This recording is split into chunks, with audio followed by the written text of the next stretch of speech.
Yo, this is Shady and I'm going to teach you guys how to add or remove your YouTube video thumbnails, okay?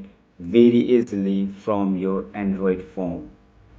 Without further ado, let's get into the video.